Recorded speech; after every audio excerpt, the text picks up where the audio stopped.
الحمد لله نحمده ونستعينه ونستغفره ونؤمن به ونتوكل عليه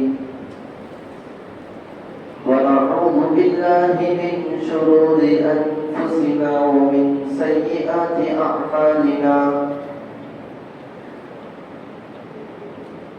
ونشهد أن لا إله إلا الله وحده لا شريك له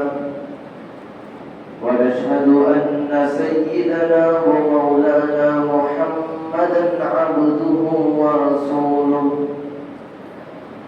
قال الله تبارك وتعالى في القرآن المجيد وما أرسلناك إلا رحمة للعالمين وقال النبي صلى الله عليه وسلم إنما بعثت رحمة أو كما قال عليه الصلاة والتسليم اللهم صل على سيدنا محمد في أفضل وأوسط وآخر كلامنا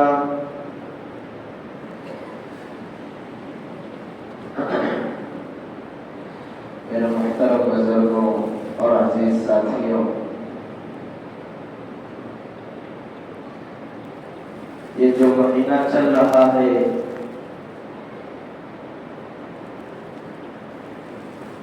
یہ اسلامی مہینوں کے اعتبار سے ربیع الاول کا مہینہ کہلاتا ہے۔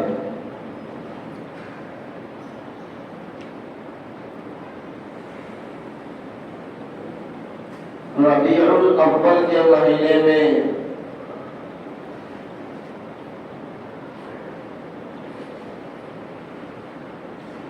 اللہ کے نبی علیہ السلام حضرت محمد صلی اللہ علیہ وسلم کی پیدائش ہوئی ہے۔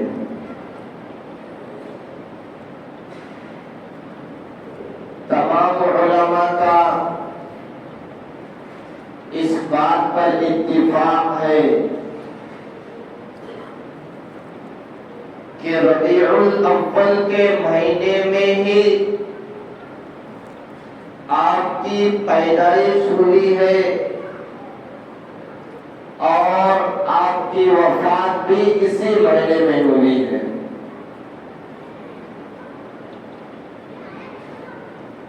اللہ کے نبی علیہ السلام کی پیدائش کی وجہ سے یہ مہینہ بہت ہی برکتوں والا، رحمتوں والا مہینہ ہو چکا ہے،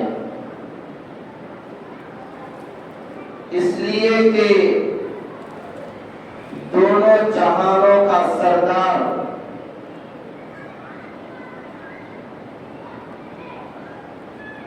اللہ کے نبی کی پیدائش کوئی معمولی مہینے میں نہیں ہوتی، بلکہ جس مہینے میں خیر و برکات زیادہ ہوتے ہیں، جس مہینے کی فضیلت زیادہ ہوتی ہے، اسی مہینے میں اللہ تبارک و تعالی نے اپنے محبوب بندے حضرت محمد صلی اللہ علیہ وسلم کو پیدا فرمایا ہے۔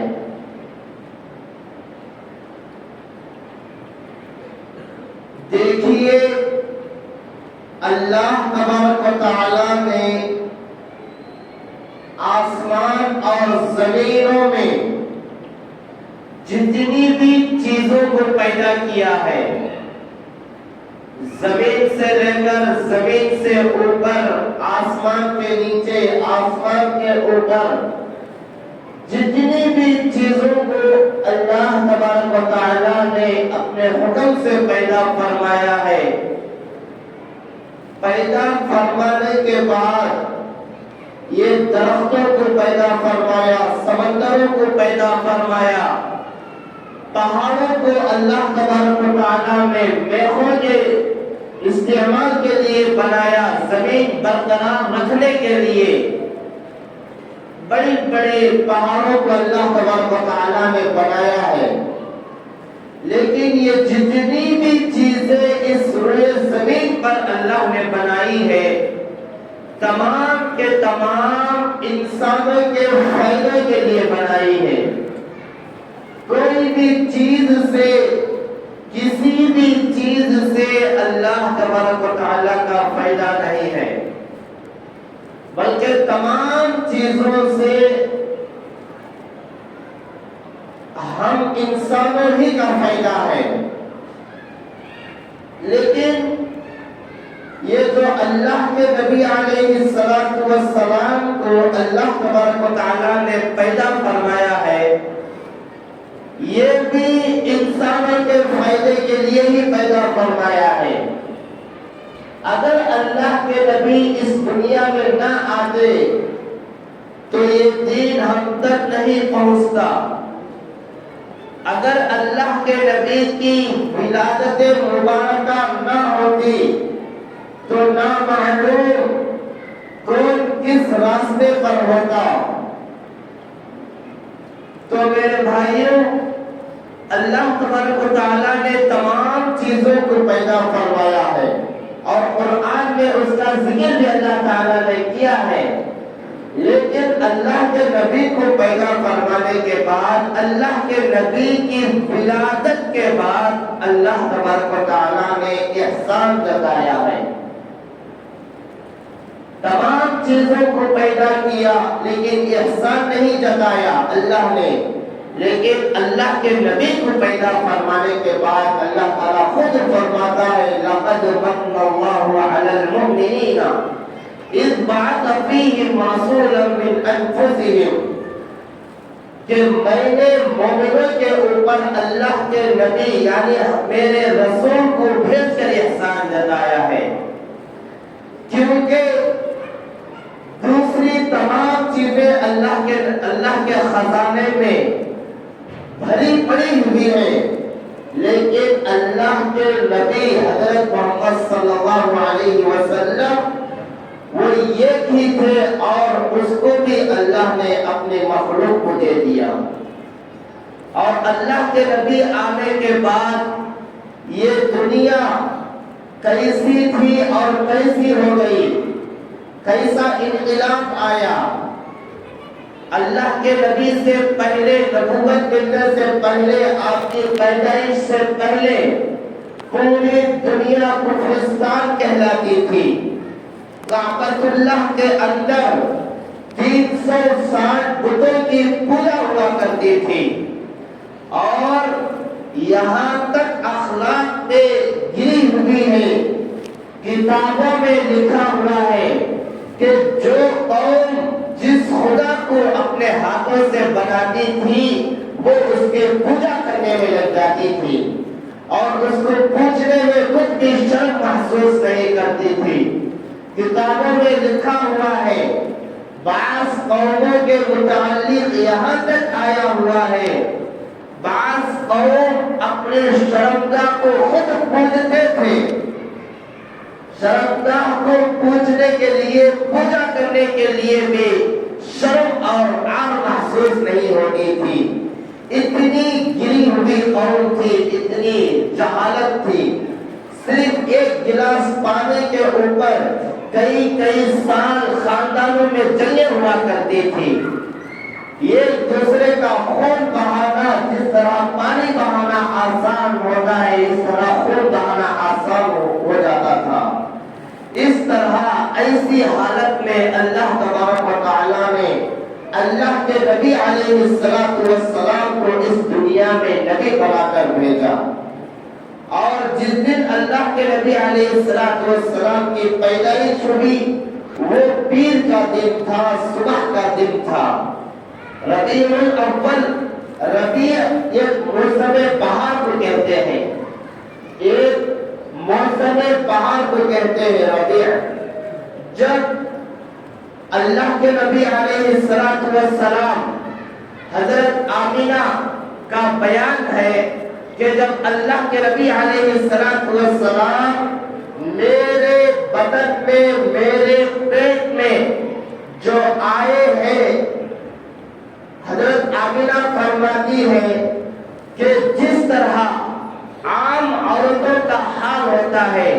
کہ زچگی کے دنوں میں اور حمل کے دنوں میں ان کو جو بوجھ محسوس ہوتا ہے، ان کو جو تکلیفیں ہوتی تھی، حضرت آمنہ کا بیان ہے اس طرح کی کوئی بھی تکلیف میرے سے نہیں ہوتی تھی۔ اللہ کے نبی جو میرے پیٹ میں آئے ہیں، یہ اس طرح کی ذری برابر بھی تکلیف کی شکایت میری زبان سے کبھی بھی نہیں نکلی۔ اور یہ حضرت آمنہ بیان فرماتی ہے کہ میں مکے کی گلیوں میں جاتی تھی تو جس پتھر کے اوپر پیر رکھتی تھی وہ پتھر موم سے بھی نرم ہو جایا کرتا تھا۔ یہ اللہ کے نبی کی برکت ہے کہ حضرت آمنہ جس پتھر کے اوپر، سخت پتھر کے اوپر پیر رکھتے تھے تو وہ پتھر بھی موم کی طرح نرم ہو جایا کرتا تھا۔ اور اللہ کے نبی علیہ السلام جیسے ہی حضرت آمنہ کے پیٹ میں آئے تو اس کے بعد آپ کے والد ماجد حضرت عبداللہ کا انتقال ہوا۔ اللہ کے نبی کی پیدائش سے پہلے ہی حضرت عبداللہ کا انتقال ہو گیا اور اللہ کے نبی یتیم پیدا ہوئے۔ اللہ کے نبی یتیم پیدا ہوئے۔ جیسے ہی حضرت اللہ کے نبی حضرت آمنہ کے بطن مبارک میں آئے تو اس وقت پورے عرب میں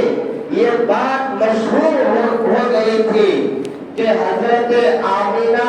یہ خوشبو استعمال کرتی ہے، عطر لگاتی ہے، اس لیے کہ جہاں سے بھی یہ گزرتی ہے وہاں پر صرف عطر ہی عطر کی خوشبو پوری فضا کو معطر کر دیتی ہے۔ یہ پورے عرب میں مشہور ہو چکا تھا۔ اور حضرت عبد المطلب جو اللہ کے نبی علیہ السلام کے دادا تھے، ان کو لوگوں نے جا کر شکایت کی کہ ابھی شوہر کا انتقال ہوا اور یہ جو سج کر جا رہی ہے، یہ عطر لگا کر جو گلیوں میں جو پھر رہے ہیں، یہ کس لیے پھر رہے ہیں، کس کے واسطے پھر رہے ہیں، جا کر پوچھئے ان سے۔ تو حضرت عبد المطلب فرماتے ہیں کہ میں ایک مرتبہ اپنی پیاری بہو کو بہت پیارے انداز سے بلایا اپنے پاس اور بلا کر کہا کہ اتنی پیاری خوشبو اور اتنی اچھی عطر تم کو کون لا کر دیتا ہے؟ جو تم لگا کر جا رہے ہو یہ اتنی اچھی اور اتنی پیاری خوشبو کون لا کر دیتا ہے آپ کو؟ تو حضرت آمنہ فرماتی ہے کہ میں آپ کو کیا بتاؤں۔ حضرت آمنہ کتابوں میں لکھا ہوا ہے اسی وقت حضرت آمنہ کے آنکھوں میں آنسو آ گئے اور حضرت آمنہ فرماتی ہے حضرت عبد المطلب کو فرمایا کہ میں اگر میری کیفیات، اگر میری حالات آپ کو بتانے لگوں تو آپ مجھے دیوانہ اور دیوانی کہنے لگیں گے۔ میرے اوپر اس طرح کی عجیب عجیب کیفیات ظاہر ہو رہے ہیں۔ جب میں گلیوں سے گزرتی ہوں تو گلیوں کی دیواریں مجھے تعظیم میں سلام کرتی ہے، تو میں جب کسی سخت پتھر کے اوپر پیر رکھتی ہوں تو وہ پتھر نرم ہو جاتا ہے۔ جب میں پہاڑوں کے پاس جاتی ہوں تو پہاڑ بھی مجھے تعظیم کرتے ہیں۔ جب میں درختوں کے پاس سے گزرتی ہوں تو یہ درخت بھی آداب بتا لاتے ہوئے مجھ سے سلام کرتے ہیں۔ میں زمین پر تھوکتی ہوں تو اس تھوک سے بھی خوشبو نکل رہی ہے،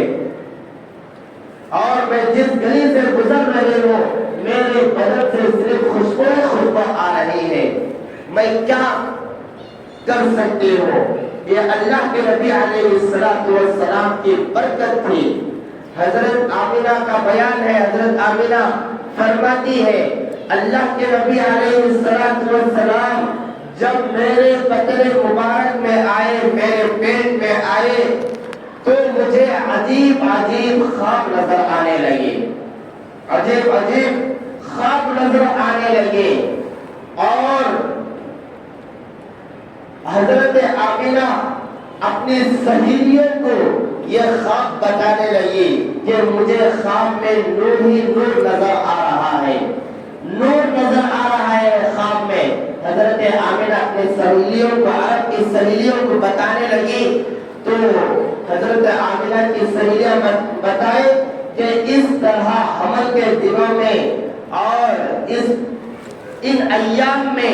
اکثر عورتوں کو خواب نظر آتا ہے، اور ہم سب یہ لوہے کا کڑا بنوا کر اپنے گلے میں ڈال لیتے ہیں، لہذا تم بھی ایک لوہے کا کڑا بنا کر اپنے گلے میں ڈال لو، انشاءاللہ یہ سارے خواب اور جو کیفیات آپ کو محسوس ہونے لگی یہ سارے ختم ہو جائیں گی۔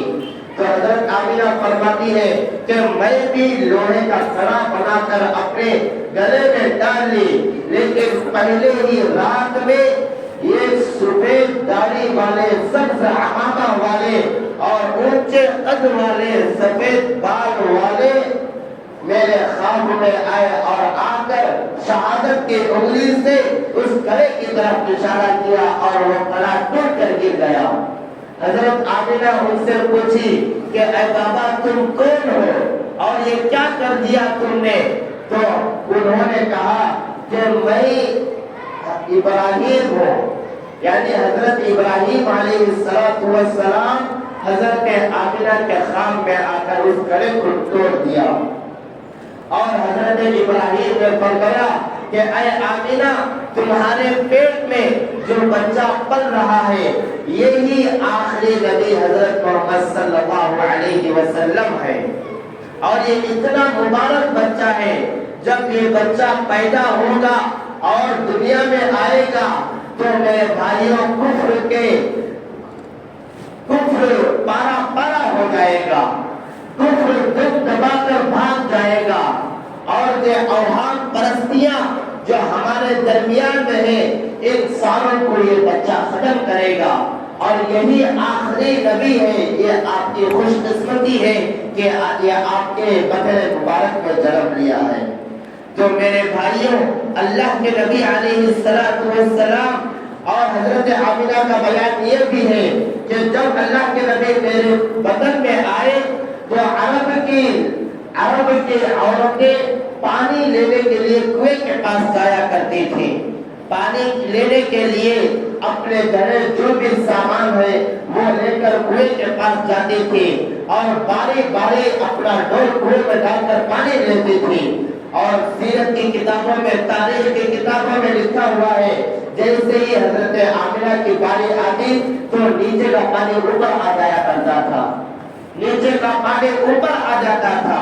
تو میرے بھائیوں، یہ تمام کی تمام ہمارے نبی حضرت محمد صلی اللہ علیہ وسلم کی ولادت کی بابرکت ہے،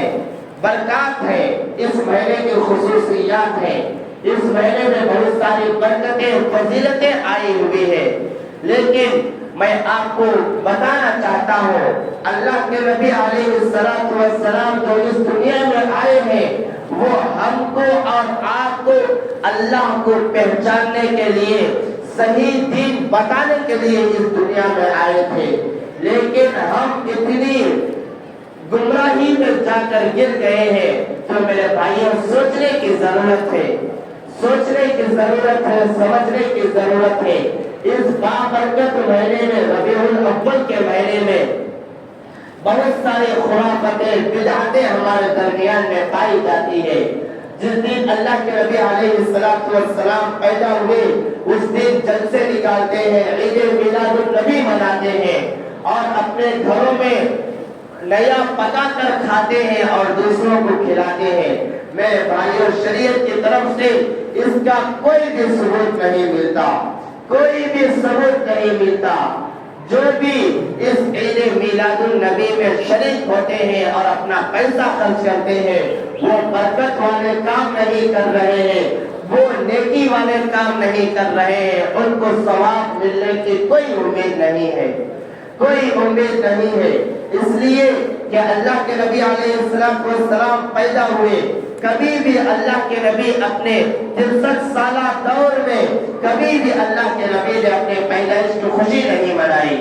پیدائش کی خوشی نہیں منائی۔ جیسے ہی اللہ کے نبی علیہ السلام اس دنیا سے رحلت فرما گئے، اس دنیا سے چلے گئے، تو اس کے بعد سب سے پہلا خلیفہ حضرت ابو بکر کا نام آتا ہے، اور حضرت ابو بکر کے دور خلافت میں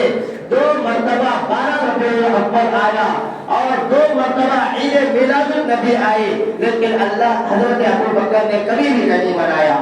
اس کے بعد سیدنا عمر بن خطاب کا دور آتا ہے، حضرت عمر بن خطاب کے دور خلافت میں 10 مرتبہ 12 ربیع الاول آیا اور عید میلاد النبی 10 مرتبہ آیا،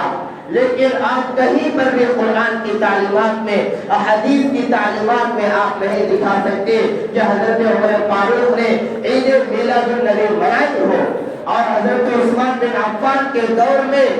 12 مرتبہ 12 ربیع الاول آیا اور عید میلاد النبی آیا، اور آپ نہیں دکھا سکتے کہ 12 ربیع الاول میلاد النبی کے دن آپ نے اچھا کھانا پکایا ہو اور اچھے عمدہ کپڑے پہنے ہو، آپ کہیں پر بھی نہیں دکھا سکتے۔ حضرت علی المرتضیٰ کے دور میں 4 مرتبہ 12 ربیع الاول آیا اور حضرت علی نے کوئی عید نہیں منائی، کوئی نیا کام نہیں کیا۔ حضرت امیر معاویہ کے دور میں کئی مرتبہ 12 ربیع الاول آیا، لیکن امیر معاویہ رضی اللہ عنہ نے بھی عید میلاد النبی نہیں منائی۔ میرے بھائیوں، اگر ہم صحیح اسلام کو فالو کرنا چاہتے ہیں، اگر ہم صحیح مذہب کے اوپر چلنا چاہتے ہیں، تو اکابر علماء دیوبند اللہ کے نبی کے عشق میں ڈوبے ہوئے بڑے بڑے اولیاء، بڑے بڑے اللہ کے نبی، بڑے بڑے اللہ کے ولی عید میلاد النبی نہیں منائے، اور اس میں یہ منانا کہیں پر بھی شریعت میں ثابت نہیں ہے، اور کہیں پر بھی اس کا ذکر نہیں آتا ہے،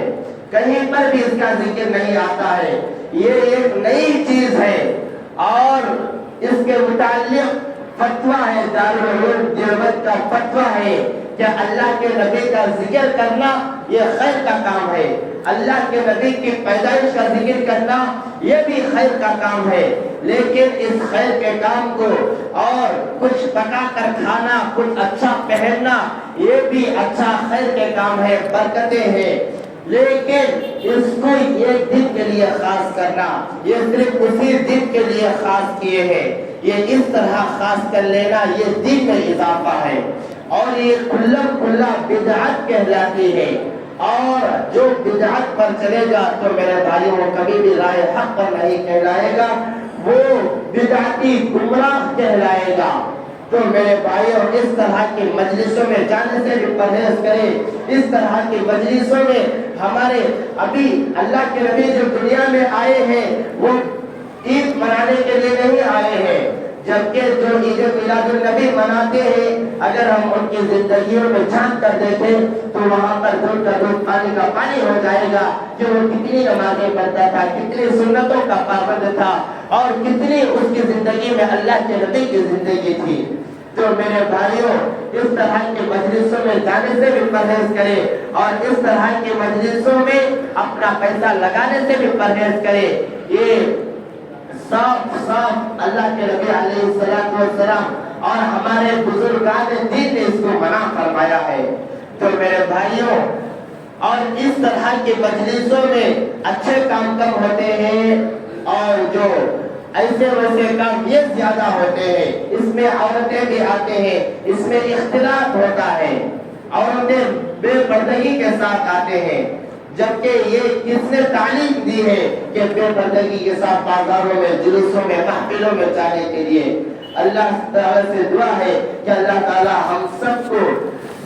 کہی ہوئی باتوں پر عمل کرنے کی توفیق عطا فرمائے، اور جو ربیع الاول کا جو مہینہ ہے اس کی تمام برکتیں، تمام فضیلتیں اللہ تعالیٰ ہماری زندگیوں میں نصیب فرمائے۔ اللہ تعالیٰ ہم سب کو عمل کرنے کی توفیق عطا فرمائے۔ آمین وآخر دعوانا الحمدللہ رب العالمین۔ جو حضرات سنت نہیں پڑھے سنتیں پڑھے۔